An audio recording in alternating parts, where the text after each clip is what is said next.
Nakakaranas naman ng pagkalugi ngayon ng mga gulay vendor sa Cauayan City dahil sa mabilis na pagkalanta ng gulay dulot ng mainit na panahon. Sa panayam ng IFM News Team kay Ginang Josena Pascua, isa sa mga gulay vendor sa Cauayan City, sinabi nitong nakakaranas sila ng pagkalugi lalo na sa mga madahong gulay na kanyang paninda.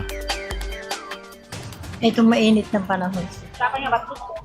Wala na yung nalanta. Hindi na naibenta yun. Yung ginagawa lang namin, yung mga nagbubulang lang, bigyan mo na lang. Yung ginagawang naisupot-supot na pangkatbet. Tulad kahapon, kalahati lang nabenta ko, yung kalahati hindi ko na nabenta. Dagdag pa niya, kalamansi lamang ang pangunahing produkto na ibinebenta nito, subalit dahil sa kanyang kagustuhan na madagdagan ang kita, nagdagdag siya ng madadahong gulay na paninda katulad ng bulaklak ng kalabasa, kangkong at iba pa. Gayunpaman, dahil sa init ng panahon ay madalas na mabilis malanta mga ito at minsan ay hindi na ibebenta dahilan ng pagkalugi.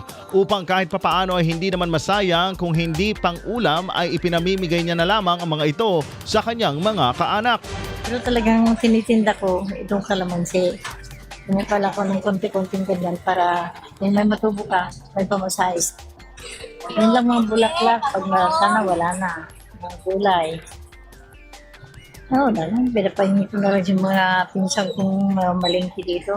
Hindi na pwedeng ulit-ulit na. Sa kabila ng mainit na panahon, nagpapatuloy pa rin sa pagtitinda mga sidewalk vendors na katulad ni Ginang Josena dahil ito ang kanilang pangunahing hanap buhay na pinagkukunan ng pang-araw-araw na gastusin.